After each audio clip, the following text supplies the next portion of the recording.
Hello everyone.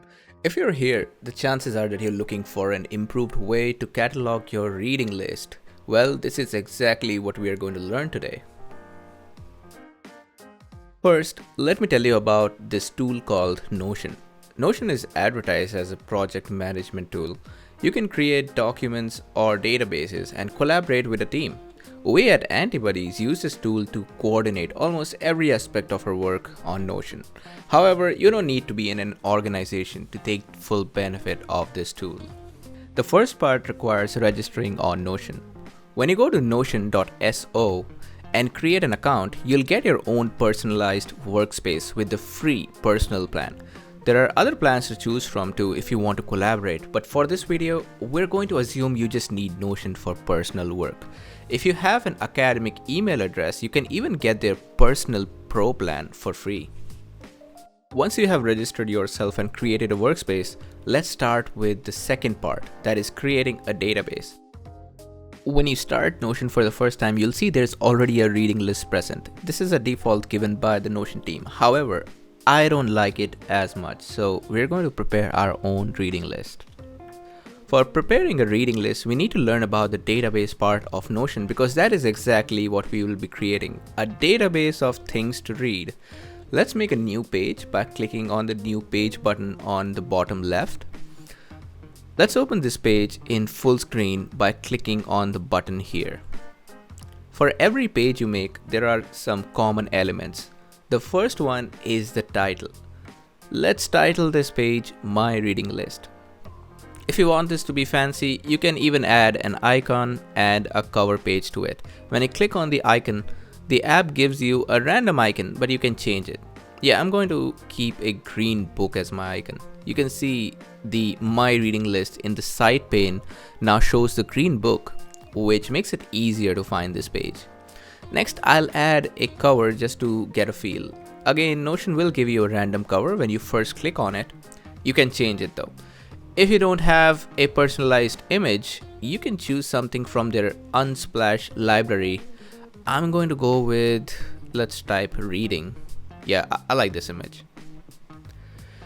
The final step in creating the database is to click on table right there.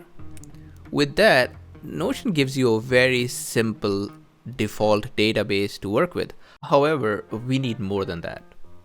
Let's get into the third step, customizing the database. Let's write down what all we need in a good reading list. For now, I'm going to assume it's an academic article reading list. I need a title for the article, then a link to the article, the name of the first author, the name of the last author, year of publication.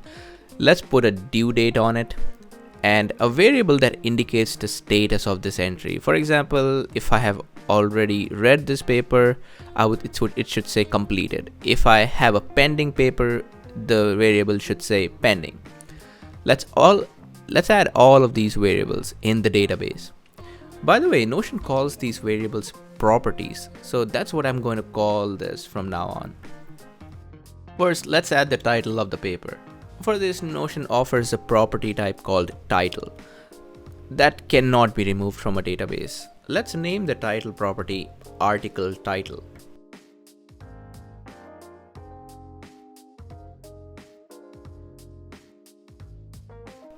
Let's name the first entry as 10 types of coffee that treat cancer.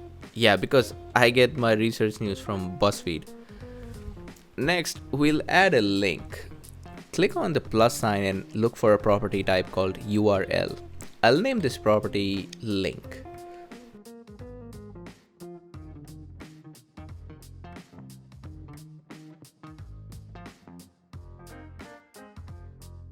Let's now add the names of the author.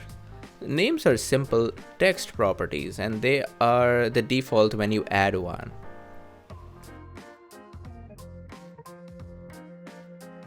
Now I need to add the year of publication. Since the year is always going to be a number, we'll add a numerical property.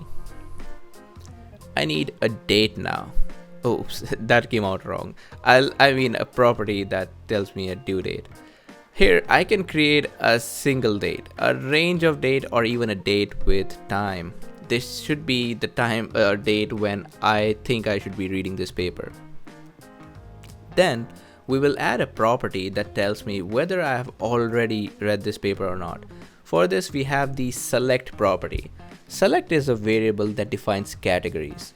For the reading list, I can add two categories, pending or completed. Let's make another opposing article just so I can add another status to it. You are free to customize this as you like. In my personal reading list, the reading status also has a third category called read urgently.